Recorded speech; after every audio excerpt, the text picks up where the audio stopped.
you so much, Dave, for inviting me to be part of this, and for giving me the chance to talk a little bit more about the Century Initiative. We have known each other, I think maybe it was 2013 when we first connected, and you were already starting to really think about thought leadership in the sector, particularly the nonprofit sector, and you were one of the few voices doing that at the time. And so I'm thrilled that you're still in this space and doing even more. And so thank you for having me. So I do have some prepared notes, and we're going to get into the Q&A, but I just wanted to start off because this is more focused on talent. So Century Initiative was founded in 2015, initially primarily by prominent members of the business community who recognized that Canada was experiencing and going to continue to experience some pretty significant demographic shifts, and that were going to be problematic for our economy and for our talent, our labor pool. And so they also saw that a lot of the decisions that were being made were very short to medium term. And they felt that we needed an organization, a nonprofit, so we're nonprofit, nonpartisan charity, an organization in the country that could aspire for something bigger and bolder in terms of our thinking. And so we established the goal of 100 million, not necessarily to make sure that we hit 100 million by 2100, but rather to encourage debate, discussion, bold ideas, innovation as a provocation. To actually, go beyond what we traditionally do and go beyond sort of that planning within the political cycle. Often when you hear about us, if you hear about us in the news, people just focus on this number, and we're often questioned on a focus too much on the number and not on the overall growth. But we prioritize long-term thinking and planning to grow well as a country, but we recognize a big part of that will be through immigration. So I'm going to talk. I have my prepared notes, and I think they're good. So I'm going to actually please eat. Please continue to eat. I can talk loud. Like I said, I was a singer back in the day, so I can actually project my voice. The work that we do at Century Initiative, it does start with a very simple premise that for Canada to continue to succeed in a volatile world, we need to become a bigger, bolder nation. The past year has only reinforced that necessity, from what we've seen in major conflicts in Europe, to the rising cost of living, to climate change related disasters globally and in our own backyard. We live in a really uncertain world. And in times like this, in challenging times like these, it can be easy for people to become suspicious of others, providing an easy breeding ground for national sentiment. While Canada is definitely not immune to these sentiments, our commitment to stability and inclusion and our history of welcoming newcomers means that we have tremendous social and economic advantage if we're bold enough to seize it as a country. And encouraging Canada to be bold and encouraging policymakers to be bold is why Century Initiative exists and why we were founded. It is our belief that a key driver of our future economic prosperity and a good standard of living will be Canada living at scale. Its population size, but equally as important is its composition and distribution and the critical infrastructure that's needed to accommodate growth. And to achieve this, we advocate for policies and programs that will increase Canada's population to 100 million people by 2100.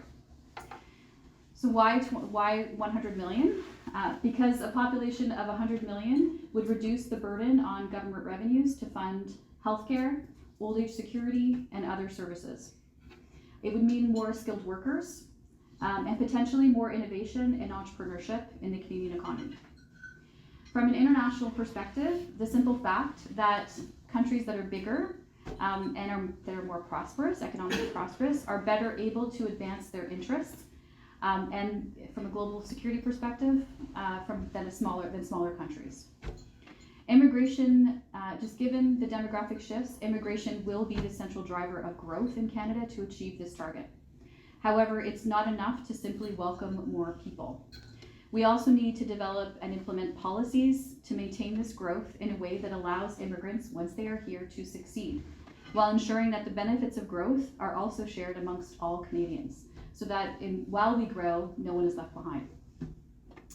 To track our progress towards this target and the policies that will support it, we developed the National Scorecard on Canada's Growth and Prosperity. The document that I brought with me is the Key Insight in Action. It's the shortened summary version. There's actually a detailed 90-page research report that accompanied it, but it's available online. So for all the policy nerds out there, I encourage you to dig in because it actually goes into detail into each indicator and also provides some additional analysis that's not available from a simple sort of snapshot. So the scorecard tracks 39 different factors that influences Canada's ability to grow and prosper both socially and economically.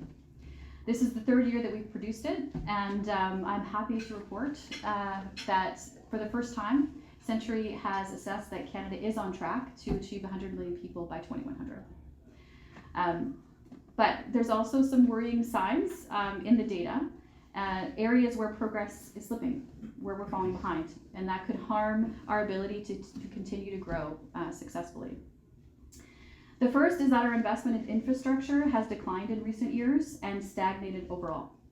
Housing has become increasingly unaffordable. That's not shocking news to you. And our vital infrastructure is struggling to keep up with our needs, particularly in our largest cities. These investments are absolutely critical if we're going to succeed in growing our country and becoming more prosperous. The second is that we have some serious productivity challenges. We need to increase R&D spending and invest in improved supports for children and families. The number of young people not in employment, education, or training, NEET, has actually worsened from early pandemic levels. Immigrants have been key drivers of innovation, entrepreneurship, and productivity, and they could continue to play that role in the years ahead. But we need to do a better job at leveraging immigrants' talent and skills, and we also need to invest in lifelong learning opportunities that we can keep up with technological and labor market changes, something that we were talking about. And then finally, the last couple of weeks have really brought home the fact that climate change has already begun to affect Canadians across the country. We can expect to see an even greater number of extreme weather events, and we need to invest in both emissions reductions and political climate adaptation infrastructure to mitigate the impacts of fires, floods, and other climate-related events. These are just a few of the findings of this year's scorecard. It is a mix of both positive and negative news. But ultimately, if we don't tackle the issues that we have identified through the scorecard, not only is our ability to grow and prosper threatened, but we risk seeing the support for immigration in the country erode as well. Ultimately, and please feel free to retweet this because often people only focus on our number, we need to look beyond the numbers and take concerted action towards building our future prosperity, a future where the benefits of growth are not captured by a few, but shared by all who do and will call Canada home. Now is the time for Canada to seize our advantage, but it requires that we make very bold policy decisions. And that is why discussions like the ones we're having today are so important to our future.